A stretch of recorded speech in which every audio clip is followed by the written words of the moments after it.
Hello, and you're very, very welcome to the latest episode of the South Tip Arts Podcast.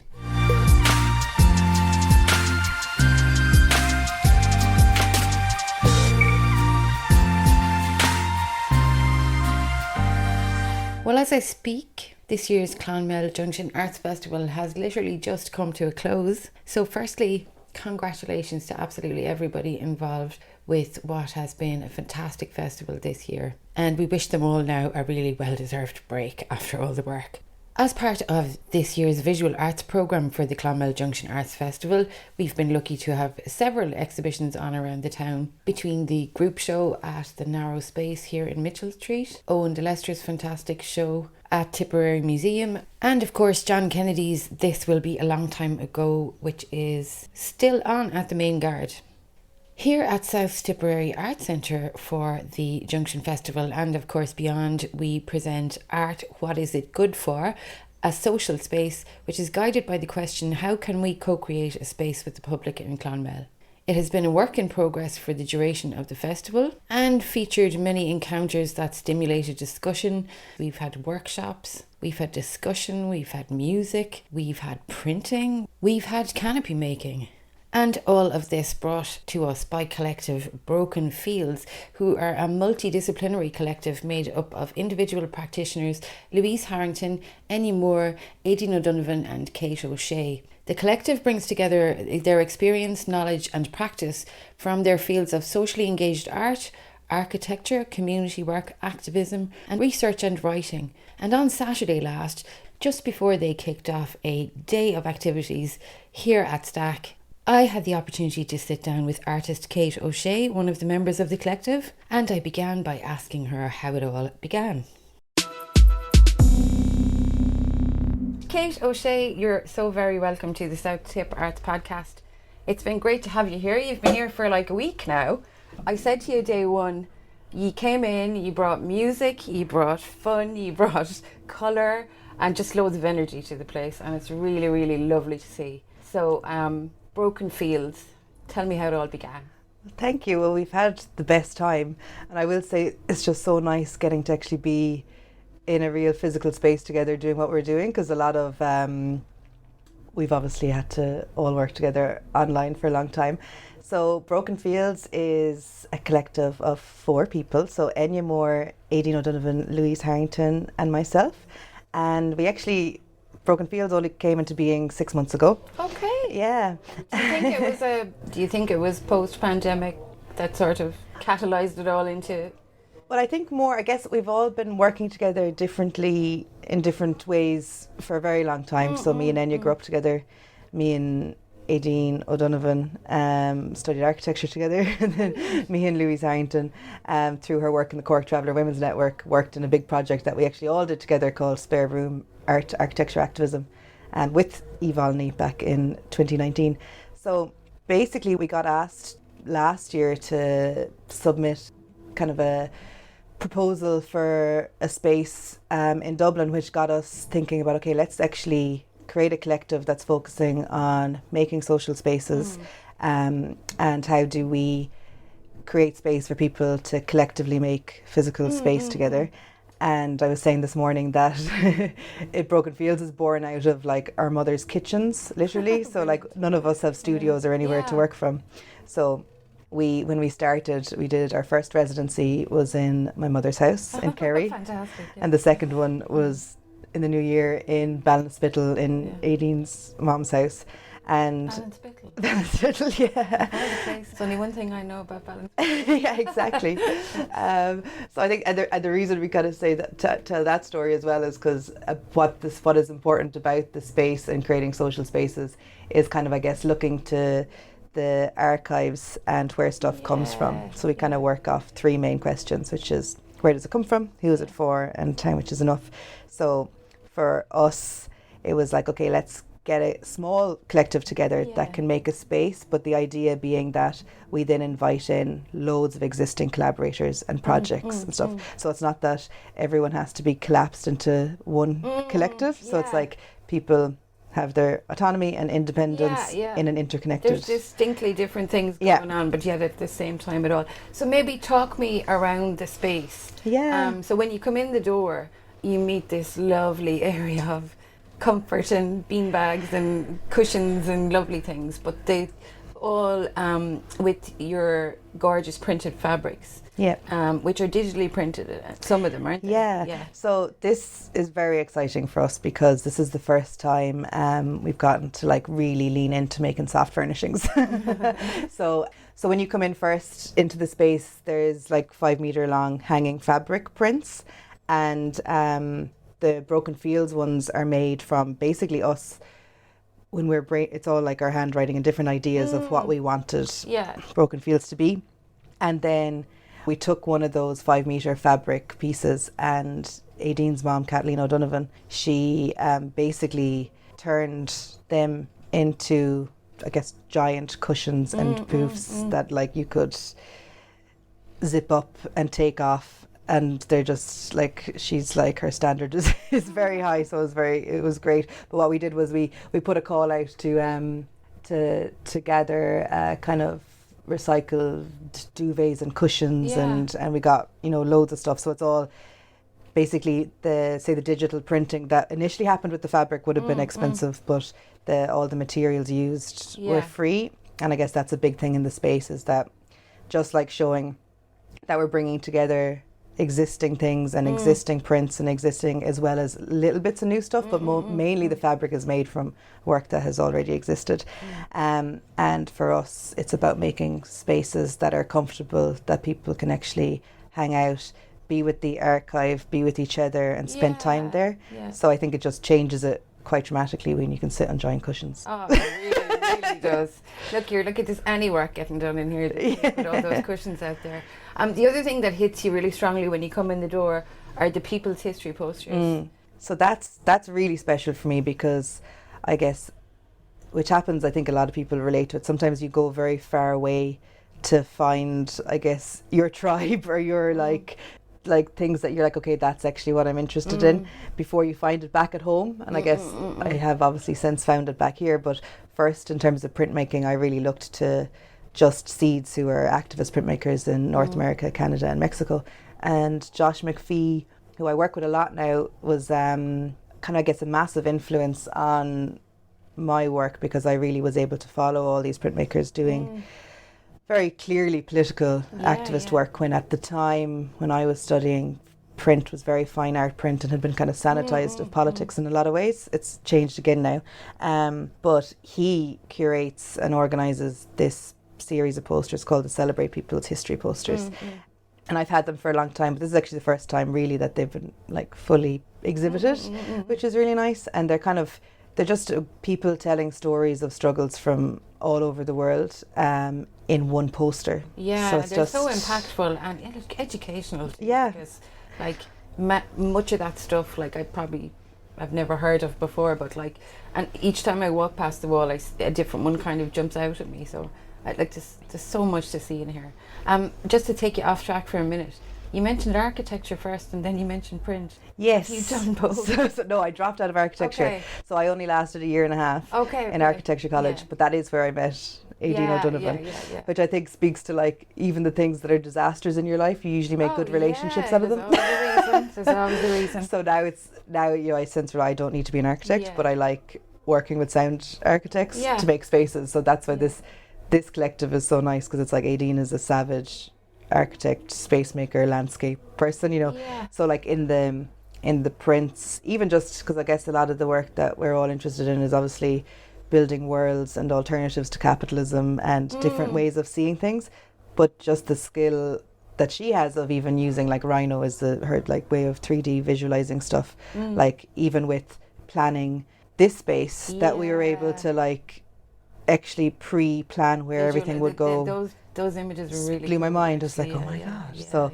And I think Broken Fields is about breaking down the silos between disciplines, and so because we're across like architecture, social engaged art, community development, research, writing, activism, it just really shows like when like I just love working with people who have all the skills that I don't have. and it makes things very easy. Brilliant. The other thing then is your archive in the corner and the Living Commons. That modular type, that's so clever. The fact that you can pop that up anywhere and carry it around with you. It's kind of, and Aoife Barrett, Print Van Gogh, who's working with you too, has that pop-up modular. It's fantastic. So that's, and I think that was part of this space, is wanting to show really important work that's happening full-time. So the Living Commons was started by Eve Volney, so it's in Cork. And Aideen Donovan, who's in Broken Fields, she worked with Eve and two other people, Rob Ryerson and Alex, to design that project, which is the self-assembly project. And I guess Eve's idea at that was that like community groups and people could take it, use it, and so that what's here is actually just half of it. So you have 3 sections of it. There's actually 6, and then it has a roof and everything. Oh, it's fantastic. I've seen pictures of it up. With the canopy over it, and it's such a versatile thing. And just because you can, it's really, I guess, again, and that archive of all the different people that we work with and projects, we haven't gotten to put that together before, so using that structure really works. It was really exciting. It's really nice great to see all this stuff gathered together in a space. And I think a lot of the projects, because a lot of the projects here, they're all like people layer across them, so they're all interconnected in different ways. But especially with the couple of years of COVID times, we were the things became very separate because it was all happening on like individual Zooms or individual, So now actually, you can spend forever trying to explain or say that everything is connected, but when you actually see it all in one space, it makes a lot of sense. Yeah, it really does.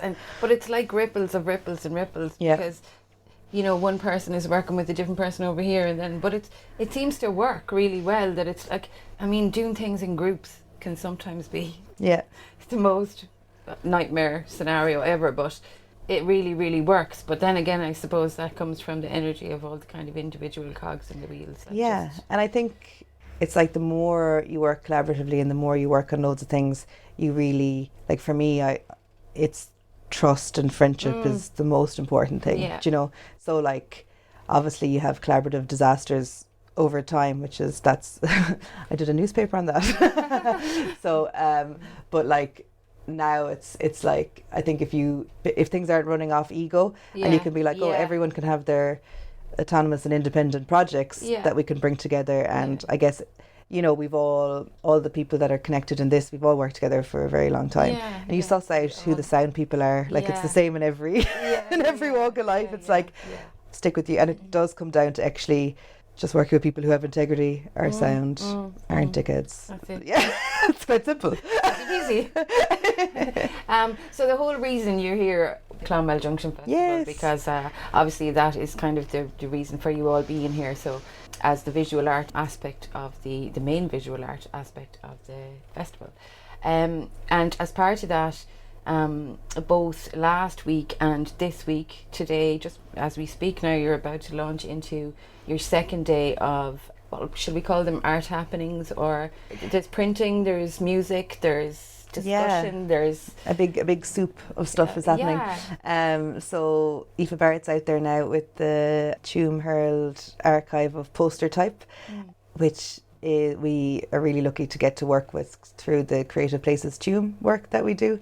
So that's the workshop that's kicking off the morning, and then the Red Wheelbarrow Productions are en route from Dublin. Tell me about Red Wheelbarrow Productions, because actually when I went to try and research them, I couldn't really find very much about them. Oh yeah, we don't. We don't have anything really online.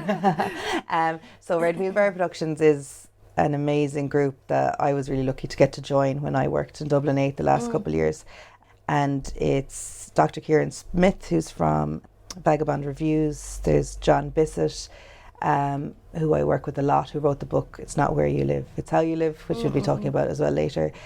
Jim Lawler, who started Rialto Youth Project and is kind of like a very big, I guess, influence and inspiration in like radical youth work. Sinead McMahon, who teaches in Maynooth and does amazing critical work on policy and youth work and community work. And then Danielle McKenna, who runs Rialto Youth Project now in Dublin 8. So it's kind of incredible people with a lot of experience and a lot of knowledge. So I joined working with them on Zoom, during COVID times, and it's probably a group that was very, very transformative for me, and they have done a lot of incredible work involving creative practice before I joined them. And then I guess me and Kieran, who's also Red Wheelbarrow Productions, we published a newspaper called Gravity Express. Yes. So we decided that with the Red Wheelbarrow, the second issue is going to be with Red Wheelbarrow Productions. Right. And then so the discussion and chats and the work that's here today is kind of, I guess, a bit of an insight to what will be in the newspaper. So for example, Jim Lawler is the person that's photoshopped into the recruitment poster. So you'll see him in real life later. And the poster, or the postcard series that me and Kieran did with Sinead, is just really like a really kind of brilliant, basically postcard archive of all the major policy documents and changes, which kind of, I guess, shows the move almost from values to value. So I guess it's all with everything. It's looking at governance structures and how things become about numbers, and we all know the score there. So it's quite, for me, it's about, this is in the context of community development and youth work, but I'm also, you can relate it to everything, as in how governance and policy changes our lived realities. So and so what's also really exciting is we've only gotten to work on Zoom since I've known the group. So this is our first gig.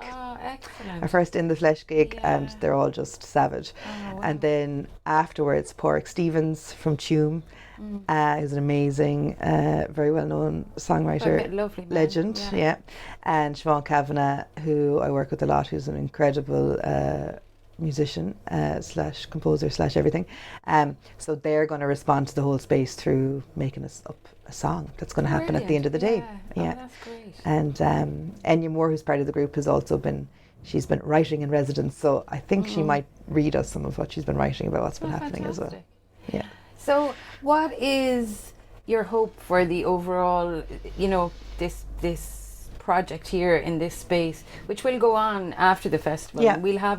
We'll have all the stuff here for up until August, or the first week of August at least. So what is your hope for this space, or how do you hope that it evolves or maybe develops after you've sort of left? Well, I'd hope to hear that people escaped from their jobs and hung out on the cushions and read stuff and came back again and again and relaxed and got to, because the archive is full of stuff. So it's full.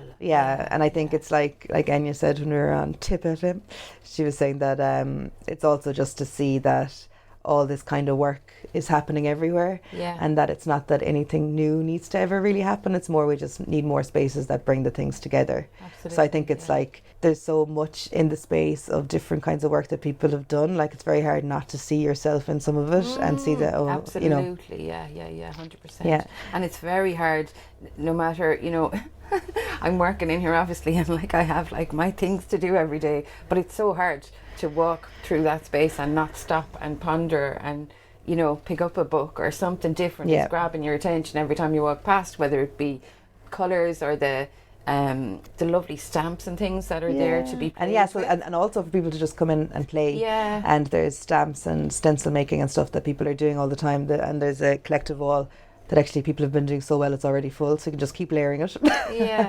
And I think also it's for people to, which is always with social spaces, is that I would hope that people would be like, wait a minute, why do we have less and less social spaces and places to go where we don't have to buy stuff? And we just need more and more, need to fight for having these spaces. Obviously this is on a temporary basis, but on a permanent basis, it's like, why is there nowhere to go? A resource like this there. And there is it's like libraries are incredible. Like, there isn't some the last spaces that are left. But and community centres, and there's spaces that do it really well. But it's kind of actually we should have spaces like this in the middle of our towns and cities. We should. And you know what? I say it all the time, but it is fair to say that galleries for people can feel a little bit inaccessible sometimes, or a little bit cold, or maybe just a little bit unfriendly or just not inviting. Yeah. Or I think people that's sometimes feel like, totally. that's not the place for me. But like, I think walk in the door here, it's a place for everybody. And that's for very good reasons, because you know, a lot of the art world is painful. So like we always would have like, I've always like food, music, soft furnishings, like that's where it's at. Yeah. 100% agree. Yeah, it's brilliant. Kate, it's been absolutely brilliant to talk to you. Is there anything else you want to share? I think that's perfect. So I know you're busy. I don't want to. You've got so much. That's great. I know that the others aren't arriving till later, so that's why you're just hearing me. But yeah, you can follow Broken Fields on Instagram. Yeah. And very interchangeable because you're very prolific posters. But also just to say the difference it makes, like, so when Helena and Kleena invited us to be part of the festival and be in South Tipperary Arts Centre, like they really just let us go for it and do what we wanted to do and totally trusted us. And that's kind of why the space is so magic, because it's been very easy to work with the Arts Centre, and no one's been micromanaging us. That's brilliant. And I think that's, again, it comes down to trust and play, and then you see what happens. So just to say thank you. You're very welcome. It's so good to have you here, and I think we're all going to miss this hugely when it's gone. Thanks for all the work. Thanks, Emer. Well, Saturday the 8th of July proved to be a fantastic day at STAC. The Broken Fields gang were joined by Red Wheelbarrow Productions, which are a Dublin-based creative platform for examining questions of governance, power and social justice in the field of youth work and community development, of which Kate is also a member. We also had Aoife Barrett of Print Van Gogh in the house, who made prints live in response to the discussions being had here in the gallery. We were also joined on the day by musicians Siobhan Kavanagh and Padraig Stevens, who responded with music to the activities of the afternoon, and we finished up with a piece they had composed specially on the day called The Ballad of Clonmel, which I'm going to leave you with now. It was fantastic. And there are so many people connected to Broken Fields and to this exhibition that I could be here all day trying to name them. So have a look at our website, www.southtip.artcentre.ie, where you can read about all the artists that are involved in the fantastic work that is currently on display here at South Tipperary Arts Centre. If you're in town, or even if you're just visiting, come along. We have a collective art wall where you can make your own piece of art and leave it, or you can take it home. There are lots of materials to play with. There's a whole archive of books and magazines and publications that you can browse through. So do come along and check that out. I'm going to leave you now with The Ballad of Clonmel by Siobhan Kavanagh and Padraig Stevens. And we will talk to you all next time. Take care. Drummers. Everybody's going to get one more in a minute.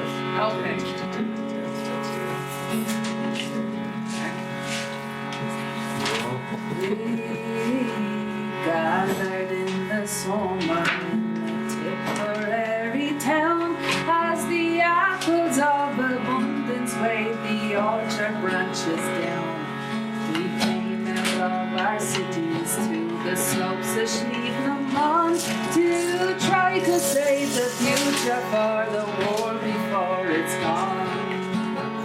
Well, they put their heads together and they called the Broken Fields to break down the boundaries that aren't really real. They kept the language simple so we all could have our say. Louise and Aideen, Enya Moore and Kate Shea. And Sunny Cider, Aoife Barrett, and the art of Print Van Gogh. I wonder if she's anything to Vincent long ago. From the Herald and the posters down from Tuam, Clonmel Junction made us welcome, even offered us a room. Well, the canopies and banners, the fabrics and the flags, self-assembly live in commons and the Insta and the tags. They asked us to make a song, the story for to tell. Here's the Kavanagh and Stevens Ballad of Clonmel.